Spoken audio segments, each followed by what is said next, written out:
Vous savez, on a commencé il y a 2 semaines un beau thème sur le Saint-Esprit. Moi, ce matin, j'aimerais vous parler le Saint-Esprit, amour pour Dieu.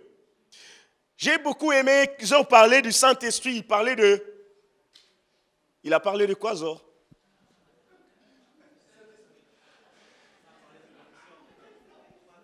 Il parlait de perspective, le Saint-Esprit, une nouvelle perspective. Voilà. Zor a parlé, Christian après, il est venu parler du plus de Dieu. Bien aimé, je me suis rendu compte, avec quelques années, passant ensemble ici, que Dieu nous donne ce qu'il faut pour notre faim chaque dimanche. Je ne sais pas si vous vous rendez compte, mais Dieu nous donne, il fait tout pour qu'on puisse avoir ce qu'il nous faut pour notre faim chaque dimanche. Amen. Et ce matin, moi, j'aimerais vous parler sur amour pour Dieu. J'ai un texte dans le livre de Romains chapitre 5, verset 5, où Paul est en train de parler de la justification par la foi. Il est en train de souligner quelque chose qui a touché mon cœur. Depuis le début de la semaine, je ne savais pas qu'est-ce que j'allais dire. Je me disais pour un dernier dimanche, en fait, ce n'est pas un dernier dimanche. Beaucoup croient que moi, je quitte l'église. Non, moi, je suis en train de déménager. Comme je disais dimanche, mon père a une très grande parcelle et il a des cases qu'il a mis par-ci, par-là. Et il m'a donné la possibilité de choisir une autre case. Donc, je vais juste changer de case. Je vais juste changer d'adresse. Je vais changer de case, je vais changer d'adresse et je ne vais pas quitter l'église. Je serai là quand Dieu le permettra. Amen. Quand Dieu le permettra. Et jusqu'à ce que le Seigneur reviendra nous prendre. Et ma grande joie est qu'un jour, nous allons nous voir devant le Seigneur. Nous allons nous voir devant le Seigneur. Je prie que vous ne puissiez pas manquer à ces grands rendez-vous. Lorsque le Seigneur reviendra nous prendre, que tout le monde, que je puisse trouver bénédicte ces jours-là. La Bible dit, nous allons nous reconnaître. Je suis persuadé, ça c'est moi, je suis persuadé, on parlera de nos aventures sur la terre. Comment on a eu à souffrir pour le Seigneur. Lorsque le Seigneur essuiera nos larmes, il dira de nous, bon et fidèle serviteur, entre dans le repos de ton maître. Tu n'as pas souffert en vain. On parlera, je rencontrerai Zor, je lui dirai, frère, tu te souviens de la nuit là où on pleurait, on priait, où on s'est couché par moments, on prie, on est par terre, comme des malades. Si vous entrez, quand vous nous trouvez en train de prier, vous allez dire, ces gars sont des fous. Oui, on l'est. Des fous de Jésus. On l'est. J'aime encore qu'on m'appelle fou de Jésus, qu'on m'appelle, parce que je suis couché par terre, en train de crier, de demander, de solliciter la grâce de Dieu. J'aime encore ça que d'être couché par terre parce que j'ai pris un verre de trop, en train de vomir. Alléluia. Paul est en train de dire, il dit, oh, l'espérance ne trompe point, parce que l'amour de Dieu est répandu dans nos cœurs par le Saint-Esprit qui nous a été donné. Le Saint-Esprit vient. Je cherchais vraiment dans mon cœur, il y avait un vide vendredi. Dieu a mis cette pensée dans mon cœur. Et quand je priais, j'ai essayé d'écrire quelque chose. À la vérité, que c'est ce matin que j'ai écrit mon message. Ce matin vers 6h30, je me suis réveillé, je suis en train d'écrire, j'écrivais, j'ai pris le temps de mettre tout. Il est impossible à l'homme d'aimer d'une manière désintéressée par lui-même. C'est l'œuvre du Saint-Esprit. En nous, le Saint-Esprit nous pousse à aimer Dieu et nos prochains, nos semblables, comme nous-mêmes. Comme l'homme, car l'homme est naturellement mauvais. Il est égoïste. Je t'aime parce que j'attends quelque chose de toi. Je t'aime parce que tu m'as aussi aimé. En fait, vous savez, on vit dans un monde où, moi j'ai travaillé dans un commerce. Mon oncle a un café. On allait là-bas, on travaillait, j'ai travaillé avec lui. Et j'ai vu des choses qui me faisaient comprendre comment le monde fonctionne. Je vois des gens, il arrive, il achète un cours, il dit, je t'achète un cours. Tu veux un coup? Oui, oui, je veux un coup. Il t'achète un coup, on lui sert un verre, un café, et il boit. On sert aussi à son ami, il paye. Et il est en train d'attendre que l'autre aussi lui achète un coup. Et si jamais les gars à qui on a offert un verre et ils n'achètent pas, ça va parler. Et lui, il est toujours comme ça. On lui achète un coup, mais il n'achète jamais un coup. Voilà l'amour dans lequel nous nous trouvons dans ce monde. C'est par intérêt. Par intérêt. Le monde vous aime pour ce que vous avez. Si vous n'avez rien, le monde ne va pas vous aimer. Le monde vous apprécie parce que vous avez quelque chose. Je crois que vous ne m'avez pas aimé parce que j'avais quelque chose. Mais Dieu nous a aimés tels que nous étions. La Bible dit, Dieu a tant aimé le monde qu'il a donné son Fils unique. C'est un gars d'amour, notre Dieu. Il est tellement d'amour, il ne calcule pas avant de se lancer dans l'amour. Il ne calcule pas. Bien aimé dans le Seigneur, ce matin, je vais vous révolutionner. Je veux que votre mentalité soit régénérée, que vous puissiez vous asseoir dans la maison d'amour. Je vais, par l'action du Saint-Esprit, répandre l'amour de Dieu dans nos cœurs ce matin, pour que tout le reste de votre vie soit une vie d'amour. Pour que vous puissiez nager, rester, vivre, faire tout dans l'amour. Car c'est là est le cœur de Dieu pour son Église. L'amour. Quand le Saint-Esprit vient, la première des choses, il déverse l'amour. Quand Paul est en train d'écrire ici, il ne parle pas du Saint-Esprit qui vient. Non, là il parle de la conversion. Quand il s'est passé quelque chose, quand tu viens, le premier contact, le Saint-Esprit vient, il déverse l'amour pour que tu aimes Dieu d'abord. Pour que tu aimes Dieu. Il se passe une histoire. Les pharisiens, ils ont appris que Jésus-Christ a réduit un certain nombre de Sadducéens en silence. Ils vont se rassembler et l'un d'eux vient voir Jésus, un docteur de la loi. Il lui pose une question. Avec quelle motivation le prouver?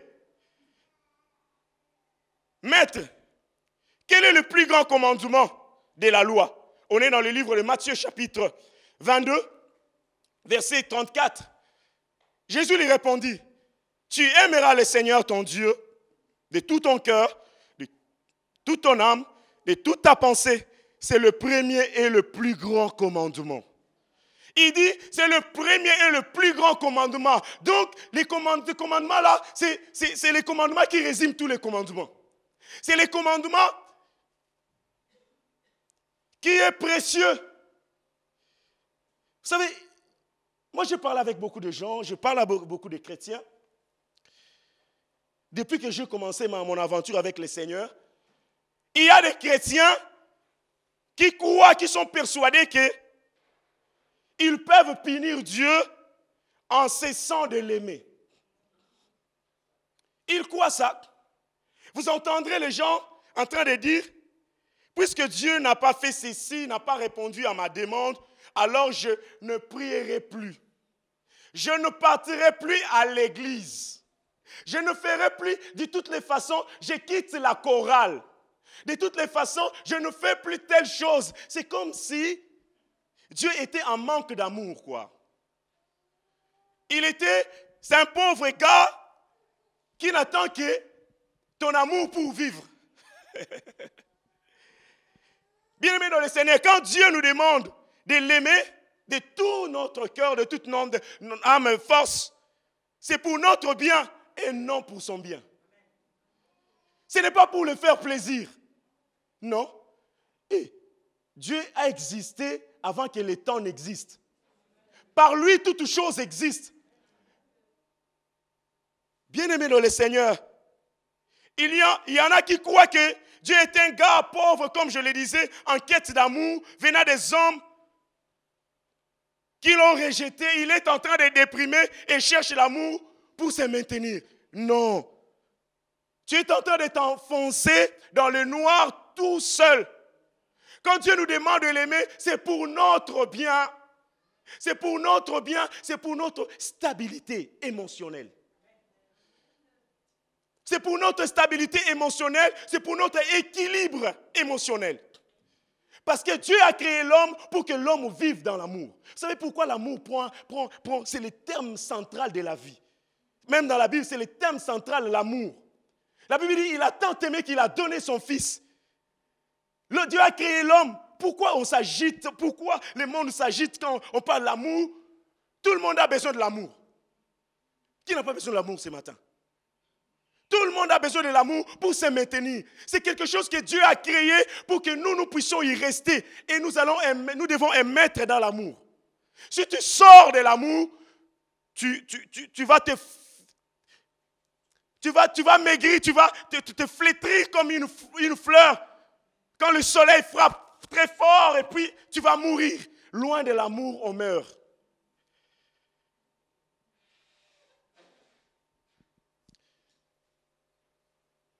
Paul est en train de dire aux Romains, au chapitre 11, verset 36, il dit, oui, tout vient de lui, tout existe par lui et pour lui. À Dieu soit la gloire. C'est que je vous disais tout à l'heure, il dit, tout vient de lui. Dieu n'est pas en train de quémander notre amour, notre affection. Mais alors pourquoi, la question que je me pose, pourquoi Jésus demande-t-il d'aimer Dieu de tout notre cœur, âme, pensée, force? Et il ajoute encore, c'est le premier et le plus grand commandement. Il y a des versions qui disent, c'est le plus important des commandements. Amour.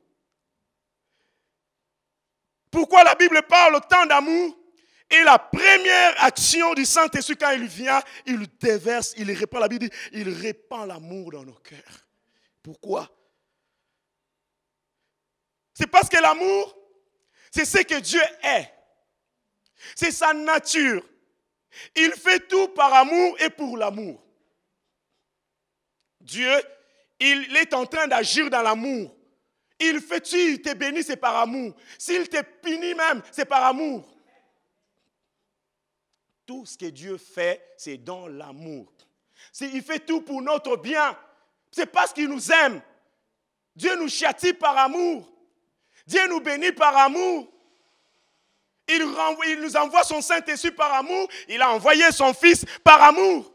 Dites-moi, qu'est-ce que Dieu ne fait pas sans amour? Il ne peut pas agir sans... Parce que l'amour, c'est son essence. L'environnement dans lequel Dieu vit, c'est l'amour. C'est l'amour qui est le lieu, l'atmosphère dans lequel Dieu siège, où il est en train de mettre d'agir. Et le souci de Dieu est que l'homme qu'il a créé à son image, à sa ressemblance, fasse de même. Vous savez, tout être, pour agir, a besoin d'être dans un environnement approprié. Approprié à son espèce. Pour travailler ou fonctionner au maximum de ses performances. Si vous prenez un oiseau, vous le mettez dans l'eau, il ne pourra pas, il va mourir. Si vous prenez un poisson, vous le laissez dans l'air libre, il ne pourra pas, il restera poisson, mais ça sera peut-être poisson salé.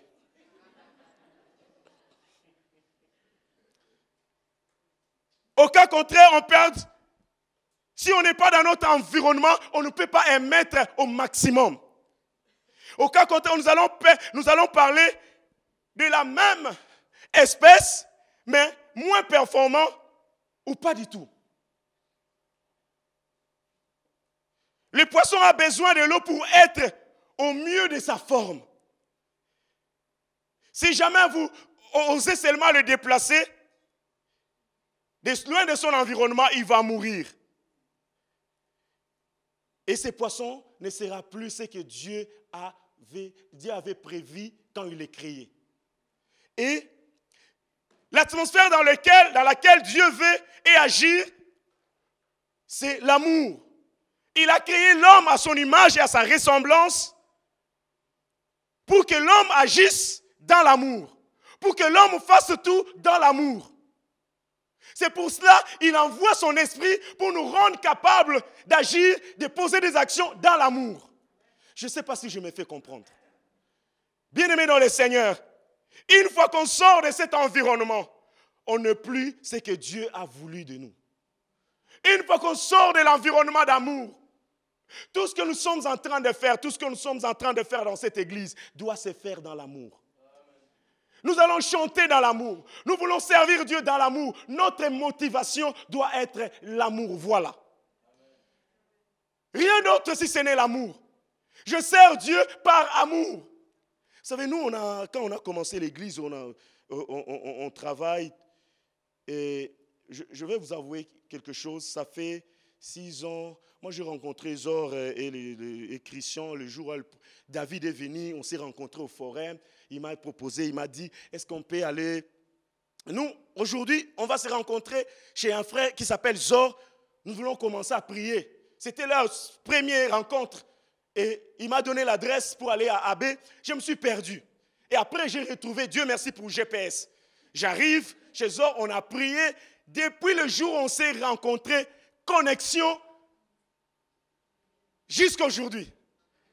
Ils sont devenus mes amis de la destinée. Rien ni personne ne pourra nous séparer. On est liés jusqu'au ciel. On sera là, on va se tapoter comme ça pour dire, on vient de loin. Alléluia. On sera là, ce sont mes amis de la destinée, bien-aimés dans le Seigneur. Merci pour ça. Et depuis qu'on a commencé, ça fait, moi je l'ai rencontré en 2010, au mois de février. On a commencé à prier ensemble. Jusqu'à aujourd'hui, on a servi Dieu d'une manière désintéressée. On n'a jamais eu un euro. On ne nous a jamais payé 1 euro de l'église. Jamais. Juste l'amour pour Dieu. Tout ce qu'on faisait, toutes les offrandes qui entrent ici, ce n'est pas ces gars-là qui mettent dans leur poche. Oh, ils roulent avec une BM. Non, c'est Dieu qui a payé. Alléluia. Tu me serviras, moi je suis l'Éternel, ton Dieu, je te bénirai.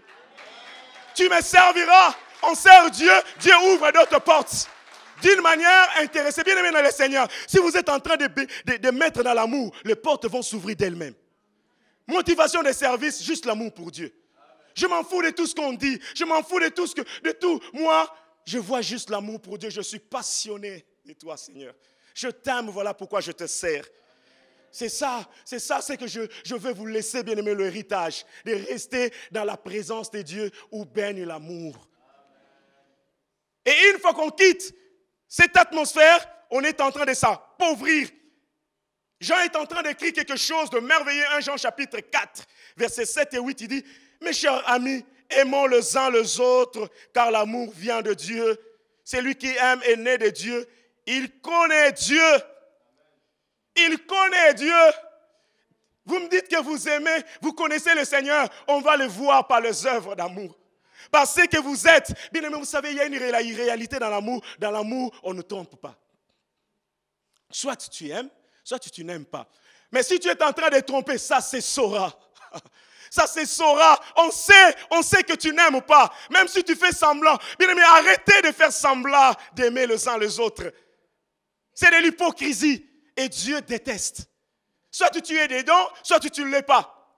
Soit tu apprécies, soit tu n'apprécies pas. Mais ne viens pas avec l'hypocrisie devant Dieu. Dieu connaît ton cœur. Vous savez, souvent, l'homme, il est insensé. Il croit tromper Dieu. Il vient là. Saphira et Ananias, il vient. Ils apportent leur offrande. Ils devaient apporter leur offrande dans l'amour. Mais ils ont mis le mensonge dans l'atmosphère de l'amour. Bien aimé, quand vous mettez le mensonge dans l'atmosphère de l'amour, ça fait tache. Et tout le monde, c'est comme si tu as mis une chemise blanche, robe de mariée blanche, et voilà, il y a une tache. Tout le monde voit, tout le monde saura. Et le premier à le voir, c'est ton Père céleste. Il le voit et il ouvre les yeux les uns les autres pour voir. Oh, mais comment le jour de son mariage, cette jolie dame, elle a une belle robe, mais avec une telle tache. Même si on a soldé le prix, tu peux prendre comme ça. Pour mon mariage, non. Si vous faites ça pour vos mariages, accomplissez plus votre raison. Ne salissez pas l'atmosphère de l'amour au sein de cette église. Parce que Dieu voit le cœur. Qui n'aime pas n'a pas connu Dieu, car Dieu est amour. Aimez-vous Dieu? C'est la plus grande question. Nous sommes obligés, quelque part, d'être dans l'atmosphère de l'amour. Parce que nous sommes l'image de celui qui est amour. Donc, en soufflant, En nous, Dieu nous a communiqué sa nature d'amour. Donc je ne peux pas émettre, vous savez, je ne peux pas émettre nulle part ailleurs si ce n'est dans l'atmosphère de l'amour. On ne peut pas servir Dieu loin de l'amour. L'environnement propice à la manifestation de ce que nous sommes réellement, à l'éclatement du potentiel qui se trouve en nous et la réussite à l'avancement de l'Église, au progrès de l'œuvre de Dieu, ça s'appelle l'amour. Il n'y a pas un autre nom. Parce que lui-même, la Bible dit, tel il est, tel nous sommes. Il est amour, nous aussi nous sommes amour. Il agit dans l'amour, nous aussi nous devons agir dans l'amour. Alors si par malheur, nous laissons, ou bien par erreur, nous laissons des sentiments contraires à l'amour de Dieu prendre place en nous, nous devenons responsables. On est responsable.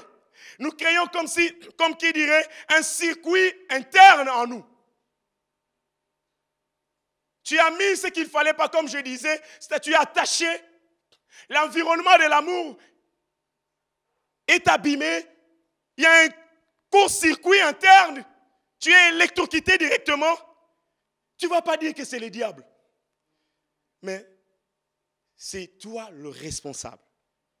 C'est toi le responsable. Vous savez, le diable, vous savez, le jour où le Seigneur reviendra, le diable viendra aussi. Il pourra se mettre à côté pour dire, mais ce n'est pas moi. Vous savez, le diable ne te prend pas pour t'éloigner de Dieu. Il te suggère, il te propose, mais c'est toi qui décides. Souvent, nous accusons les diables, c'est le diable. Moi, je suis chrétien, je ne peux pas faire telle chose. Mais le diable, il va t'oppresser, oui. Il va te pousser vers le mal. Mais il ne viendra jamais prendre ta main et toucher la drogue et te l'amener jusqu'à ta bouche. Il te fait rouler le truc. Et puis, il te met sur la bouche, il prend l'allumette, il l'allume. Et puis, il te dit, allez, tire, tu tires. Et puis. Tout ça, c'est le diable. Non. La volonté de l'homme. Dieu nous a créés des êtres libres. Vous savez, qui que tu sois, chrétien ou païen, peut-être s'il y en a certains ce matin qui n'ont jamais donné leur cœur à Jésus. Je te donne la possibilité de choisir et de donner ta vie à Jésus. C'est la meilleure de vie. Parce que quand Jésus va revenir, il y en a qui seront jugés, même ceux qui n'ont pas écouté la parole de Dieu. Ils seront jugés par leur conscience. Parce que Dieu a mis en nous la voix de l'éternité. Il a mis en nous quand il a soufflé. Il n'a pas soufflé seulement sur les gens qui vont devenir enfants. Non, sur tout le monde. Il fait pleuvoir sur le méchant et les bons. Il aime tout le monde parce qu'il agit dans l'amour. Alors, ces jours-là, qui que tu sois, tu seras jugé. Et le diable aussi pourrait dire, moi là, je l'ai proposé, mais c'est lui qui a décidé. Vous décidez et après, vous accusez le diable. C'est pour cela que Dieu va nous châtier, toi et le diable, aller dans l'enfer. Pourquoi? Parce que tu l'as écouté et toi, tu as dit amen à ce qu'il a dit. Allez. Alors, par amour, bien-aimé dans le Seigneur, nous devons travailler avec crainte et tremblement. Par amour, l'amour pour Dieu me pousse à le craindre, à le respecter, à l'honorer. L'amour pour mon prochain me pousse à faire des choses qui ne vont pas déranger mon frère. L'amour pour mon prochain me pousse à les supporter. Vous savez, un gars comme moi, je vous dis merci de m'avoir supporté. Un gars qui crie. Merci de m'avoir supporté. Vous savez, la famille, on ne la choisit pas. La famille, on ne la choisit pas. Je vais vous dire une réalité. La famille, on ne la choisit pas. Les frères et les sœurs, on ne la choisit pas. Mais Dieu nous les impose. Dieu, on vous a fait imposer un gars comme Carlos. Ça, c'est Dieu. C'est Dieu. Que tu veuilles ou pas, Dieu te l'impose. Ah, j'aime le Seigneur. Il te met là où peut-être vous savez, moi c'est comme ça, moi j'écris, c'est comme ça. Je suis comme ça, c'est pas parce que je suis africain. Ouais. C'est comme ça. J'ai mon frère Zor que j'apprécie beaucoup. Vous savez, Zor, on a habité la même rue au Congo. On est né dans un même pays, mais Moi, comme Christian, trop d'énergie. Mais lui, c'est un gars doux. Mais c'est comme ça. Mais ça n'a rien à voir avec le Saint-Esprit. C'est comme ça, je suis comme ça. Dans mes gènes, c'est comme ça, bien-aimé dans le Seigneur. Vous allez me mettre au Canada, quand vous venez, vous allez me voir comme ça, en train de sauter. C'est comme ça, ça n'a rien à voir avec le Saint-Esprit, c'est comme ça, c'est comme ça. Il y aura des gens qui vont venir dans cette église, qui seront peut-être pires que moi. Il y en a qui seront peut-être très doux. Quand tu le vois marcher, il dégage. Que la paix du Seigneur soit avec vous. Mais c'est comme ça. C'est comme ça. Dieu a créé. Vous savez, Dieu a mille et une facettes. Vous savez, une facette de Dieu, c'est Benjamin. Une facette de Dieu, c'est Aimé. Une facette de Dieu, c'est Yves de la gloire. Nous sommes tous les facettes de Dieu pour que l'homme ne maîtrise pas Dieu.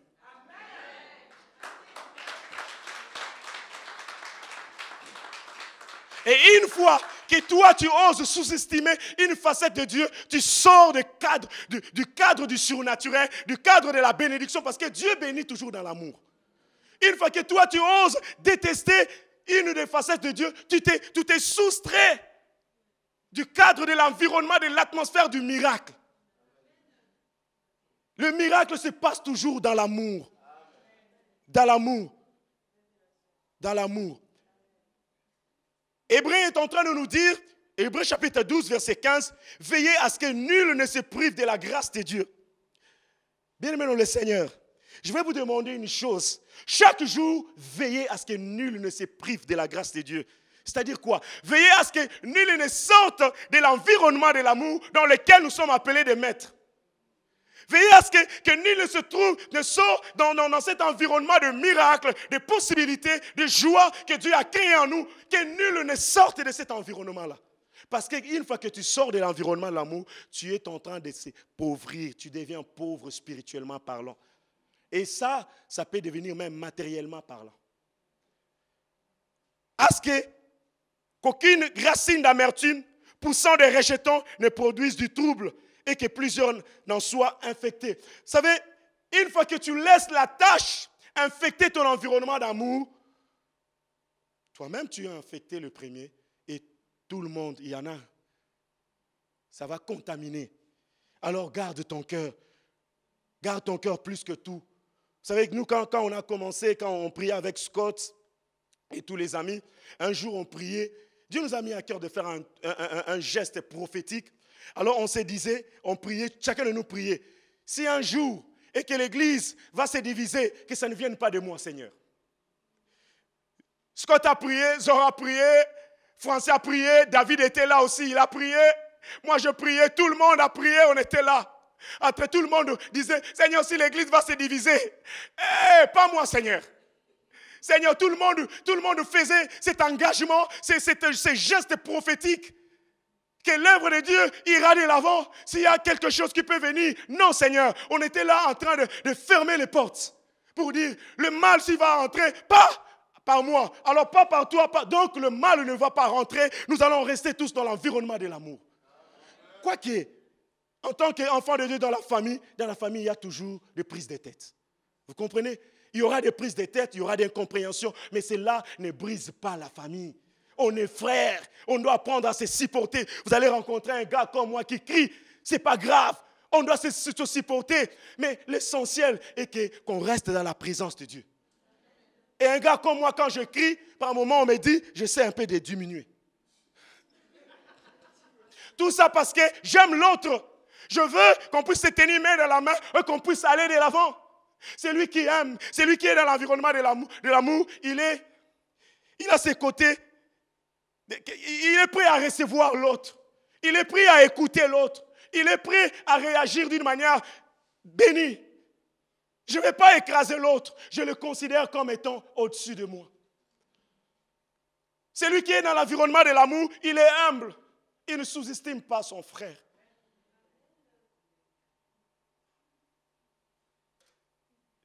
L'environnement. Vivre dans l'amour de Dieu ou aimer est la source du bonheur et d'épanouissement. Si vous voulez être épanoui dans votre vie, il n'y a pas de secret, restez dans l'amour, parce que Dieu vous a créé dans l'amour. Vous comprenez quand il se passe une situation, excusez-moi de le dire, des divorces dans un couple. Quand il se passe, quand l'amour est brisé, il y a des dégâts. Papa, les enfants sont en cheval entre papa et maman. Les enfants ne comprennent pas. La famille est en train de s'appauvrir, surtout quand les divorces ne se passent pas bien. Ça, c'est les conséquences. Quand les institutions que Dieu a établies sont brisées, le mariage, c'est une institution divine. Dieu a établi ça. Quand c'est brisé, il y a des conséquences. Parce que l'amour a été tacheté, il y a des conséquences. Il y a des conséquences. C'est pour cela que l'épanouissement n'aura plus place parce que l'institution divine a été tachetée. Il faut du temps pour guérir ces blessures. Il faut du temps. Il y a des blessures qui restent toute une vie. Juste parce que l'un des partenaires a décidé de sortir de la parcelle d'amour de Dieu. Je vous prie au nom de Jésus de rester dans la parcelle de l'amour. C'est là où vous allez vous épanouir. C'est là où il y aura la joie. C'est là où il y aura l'amour. Et vous serez heureux. Et c'est là où vous allez produire pour le Seigneur au maximum. Quand vous aimez Dieu, je le dis et je le répète, ce n'est pas à Dieu que vous faites premièrement du bien, c'est vous-même. C'est vous-même. Et Dieu s'en réjouit. Pourquoi? Parce que vous reflétez sa nature au monde. Dieu, il est content parce que vous reflétez sa nature. Vous êtes dans sa parcelle, vous êtes dans le lieu où il faut. J'aimerais vous laisser dans la parcelle d'amour, où règne la joie, où règne l'amour, où les gens peuvent se tenir main dans la main, où les ennemis d'hier, aujourd'hui, peuvent se mettre autour d'une table et manger ensemble, où les gens peuvent se prendre la tête pour dire, non, ce que tu dis, c'est pas bien, on discute un peu après, l'autre dit, ah, tu avais raison, j'avais tort, pardonne-moi, et on continue. C'est là où on se pardonne mutuellement, on se tient main dans la main, on prie ensemble, on se prend dans la main. J'aime l'atmosphère de l'amour qui règne déjà dans cette église. J'apprécie énormément toutes les personnes qui viennent nous visiter par après, ils disent, waouh, quel amour. Ça se dégage l'amour de Dieu. Ça se dégage. Ça se sent. Vous savez, là où il y a l'amour, la maison où il y a l'amour, on ne cache pas ça. On ne peut pas cacher. Et quand vous entrez dans une maison où il n'y a pas l'amour, vous allez le sentir directement. L'amour. Que l'amour de Dieu soit répandu, que Dieu déverse son amour dans nos cœurs par son Saint-Esprit. Au nom de Jésus. L'amour de Dieu doit être notre motivation pour tout ce que nous faisons pour Dieu. Je dois me dire chaque matin quand je me réveille, je dois vivre ma journée dans l'amour. Ma journée, c'est une journée d'amour. Je cherche à qui est-ce que je peux bénir. Je cherche qui est-ce que je peux bénir sur ma route. Je peux être une bénédiction. Parce que vous êtes les bénédictions les uns les autres. Quand vous vous réveillez le matin, vous devez vous considérer comme une bénédiction mobile. Allez, vous allez vous marcher, vous êtes une bénédiction et vous êtes l'exaucement à une prière donnée. Je prie au nom de Jésus qui arrive des saisons où quelqu'un lève sa voix pour prier. Quand il termine, il dit, frère, je sais que tu as demandé. J'ai un boulot, chez moi on cherche quelqu'un, toi tu as besoin de boulot, allez, je te prends, on va t'engager. Dieu est capable de créer ces choses-là, mais à une seule condition, qu'on reste dans l'environnement d'amour. N'oublions jamais, on est les bénédictions. Dieu nous a fait de nous des solutions de Dieu pour le monde. Un jour, on priait, il y a un groupe de gens qui sont venus nous voir, ils nous disent, vous êtes la solution, la réponse de Dieu à nos prières. Là, on s'ignorait. On était là, on ne savait pas qu'on était la solution. Vous savez, la solution, monsieur ou bien madame solution, ne sait pas qu'il est la solution de Dieu. Vous vous ignorez parce que tout ce que vous voyez, ce n'est pas tout ce qu'il y a. Vous regardez votre frère, vous le regardez, vous dites, aimez. Qu'est-ce qu'il peut faire? Mais vous êtes loin d'imaginer dans la coulisse de Dieu, qu'est-ce qui se passe? Dieu a un coulisse où il prépare les choses, il ne les révèle pas. Car la Bible dit que ce sont des choses que l'œil n'a pas vues, des choses que l'oreille n'a pas entendues, qui ne sont même pas montées dans le cœur de l'homme. Mais Dieu a préparé ces choses et ça va se matérialiser. Donc ne vous sous-estimez pas, ne sous-estimez pas vos semblables. Et quand on est dans l'atmosphère de l'amour, on ne cherche pas des compliments. Je ne sers pas Dieu pour que les gens viennent me dire, oh, Aimé, quand tu joues à la batterie, waouh, j'ai des frissons, la chair des poules. Non, on n'entend pas un retour un compliment parce que la Bible dit, moi j'aime bien quand Dieu bénit les gens. Tu me serviras. Moi je m'accroche souvent dans ma vie, je sais pas, moi j'ai mes cartouches quand je fais sortir par moment, quand les choses se compliquent, je prie, je crie au Seigneur pour dire, Seigneur, je cherche dans ma poche des fois, fais sortir, Seigneur, tu as dit, tu me serviras et moi je te bénirai. Qu'est-ce que je vis là, Seigneur? Qu'est-ce que je vis? Qu'est-ce que je vis? Qu'est-ce que je vis? Vous savez, on est en train de partir, on devait vendre notre maison. Alors, juste dans un mois, on priait. Quand on priait, et moi là, Dieu m'a dit, me disait comme ça, on priait ici, c'est un mois du surnaturel, un mois de l'inattendu. Voilà, on priait, je disais, Seigneur, c'était humainement parlant un mois. Mais c'était une affaire de quelques semaines. Un gars est venu, il a regardé, il a visité la maison. Il me dit, est-ce que je peux revenir avec ma famille? Je dis, à l'aise. Il est revenu, il a visité tout ça. Après, quand ils sortent, et l'agent immobilier me dit, bon, ils ont donné l'accord verbal. Je dis, ok, c'est le début du commencement. Seigneur, tu me serviras, moi, je te bénirai. Et c'est ce qui, c'est l'inattendu, quoi. Waouh, par moment on dit, waouh. Donc, tout ce que je devais clôturer, j'ai clôturé. Dans un temps record. Pourquoi? Parce que tu me serviras, moi, je te bénirai. Si tu restes dans la parcelle d'amour, il y a pas, Dieu ne bénit pas ailleurs, c'est dans la parcelle d'amour. Parcelle d'amour, bien aimé dans le Seigneur. Il y a une saison qui s'ouvre pour vous. Il y a une possibilité. Je priais dernièrement avec les amis. Le Seigneur me disait, il y a une carrière qui s'est ouverte. J'ai mis devant vous des portes ouvertes, mais c'est à vous d'y entrer. Il y en a qui sont devant la porte ouverte de Dieu, mais ils sont là en train de regarder. Je vais entrer ou c'est celle-ci ou non, fonce. Mon juste vivra par la foi. Ne cherche pas trop. Un homme de foi ne fait pas beaucoup de calculs. Je suis dans mode foi, ce n'est pas mode intello. Je ne réfléchis pas avec la chair, mais je réfléchis avec mon cœur.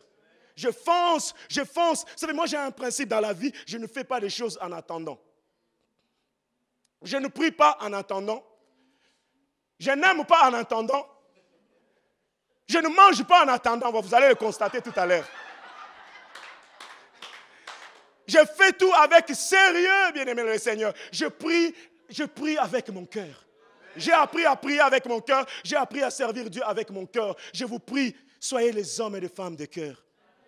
Ne faites pas des choses en attendant. En attendant que l'Église grandisse, je sers Dieu. En attendant, Benjamin, je vais te parler de la part du Seigneur, frère. Ne fais pas quelque chose en attendant. Si tu fais des choses en attendant, tu resteras un homme en attendant. Dieu aussi va attendre. Dieu aussi va attendre pour que tu arrives là, pour qu'il puisse t'élever. Frère, tu resteras là. Dieu a une histoire à écrire avec toi, mais il faut que tu te mettes dans le mode de la foi. Il faut que tu marches par la foi. Ne calcule pas quand Dieu te prend. Allez, vas-y. C'est alors que tu verras ce que Dieu a à cœur se réaliser un jour à la fois. Ne vivez pas votre foi chrétienne en attendant, bien-aimés. Vivez pleinement parce que la vie, elle est courte.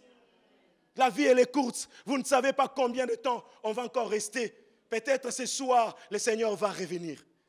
Vous allez lui dire, Seigneur, j'aurais aimé rester encore pour aimer ma femme encore autant. Pour être fidèle à ma femme, pour aimer mes enfants, pour rester avec mes enfants, jouer avec mes enfants. Non, moi je joue au foot avec mes enfants, pas en attendant. Moi je fais tout, pas en attendant. S'il faut faire quelque chose, je le fais. Les frères le savent. S'il faut prier, on le prie.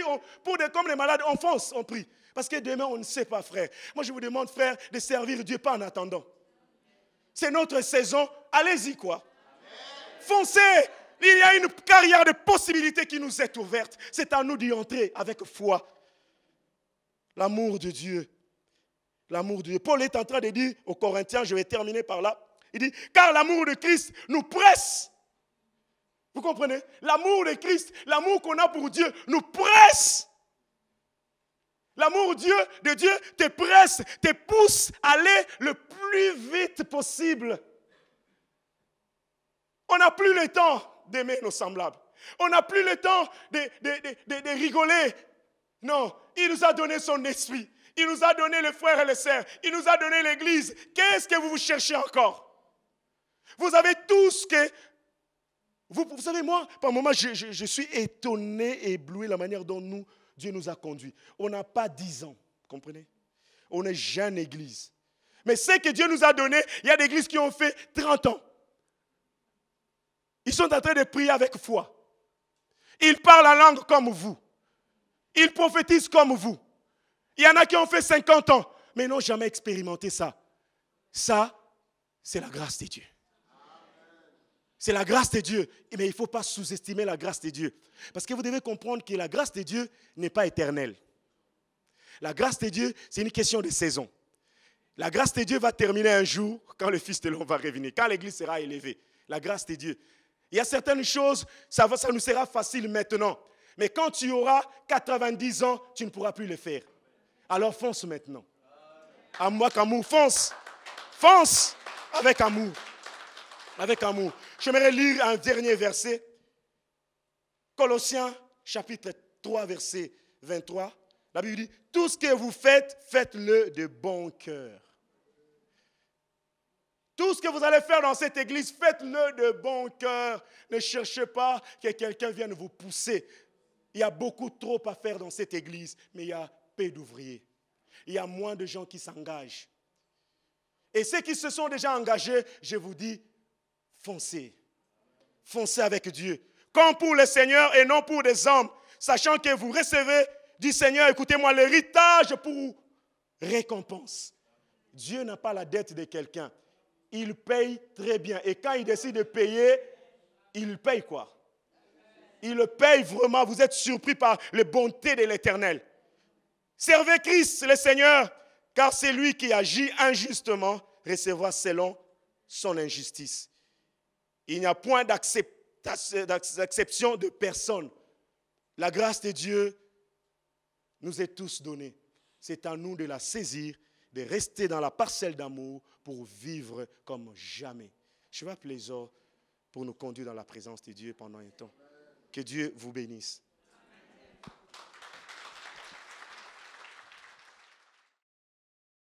Moi, en fait, je voulais juste dire quelque chose à l'église et à mes deux amis Zor et Christian.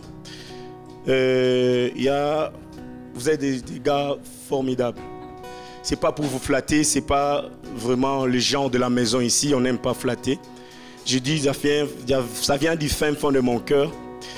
Je ne vous connaissais pas, l'église n'existait pas, mais Dieu avait l'église et vous dans son cœur. Il a permis que cela devienne matériel. Nous allons partir, nous partons. Le Seigneur m'a dit de vous dire qu'il va vous augmenter. Il va vous augmenter, vous allez vivre des choses peut-être du jamais vécues avec le Seigneur. Accrochez-vous. Au début de l'église, j'avais vraiment à cœur de quitter, de partir parce que, vous savez, ça m'avait traumatisé, le truc des bruits, tout ça, voilà. Ça m'a fait mal parce qu'il y en a des gens qui parlaient, mais ça ne venait pas me voir pour en parler. Ça me faisait mal, ça me décourageait. C'est ce gars-là qui m'a dit, on priait avec Zor, il m'a dit, frère, l'essentiel est qu'on reste avec le Seigneur. J'avais vraiment à cœur, j'en ai parlé avec ma femme, il me dit, mais maintenant tu vas aller où? Il n'y a pas assez d'église à Arlon, tu vas aller où? Alors que je voulais tout lâcher, c'est ces deux frères, je priais beaucoup avec eux, c'est qui m'ont soutenu jusqu'au bout. Alors je vous remercie infiniment. Vous avez été ce que Dieu a voulu que vous puissiez être pour moi pendant que j'en avais énormément besoin. Ça ne sera pas facile, vous savez, diriger les gens, ce n'est pas facile. Chacun, c'est une personnalité, il va agir d'une manière ou d'une autre. Alors, il faut apprendre à les supporter. Je vous demande en tant qu'église de supporter Zor. Ce ne sont pas des gars super parfaits, tout ça. Ils ont leurs défauts, ils ont des qualités aussi. Regardez plus leurs qualités que leurs défauts. Soutenez-les dans la prière, priez sans cesse pour eux. Priez, ça, c'est pas facile de diriger une église. À un moment donné, on priait, on a envie de tout lâcher et de fuir. Mais Dieu nous veut encore. Moi, j'ai un cadeau à vous donner, frère. J'ai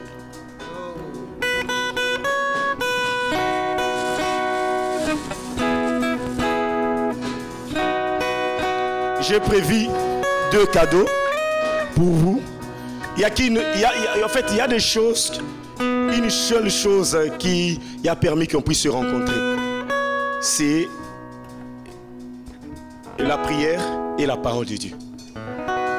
Et je prie vraiment que vous puissiez être des hommes de parole. Alors que tout va s'écrouler, mais restez dans plomb sur la parole de Dieu. Ici, il y a deux, vous pouvez ouvrir. Il y a une Bible avec commentaires bibliques. C'est une Bible avec plein de commentaires bibliques. En tant que communicateur de la parole de Dieu, on aime bien voir les commentaires bibliques. Donc, restez des hommes de la parole. Restez des hommes de la parole. Que Dieu vous bénisse. Permettez-nous, moi je peux prier avec eux. C'est important que je puisse prier avec eux.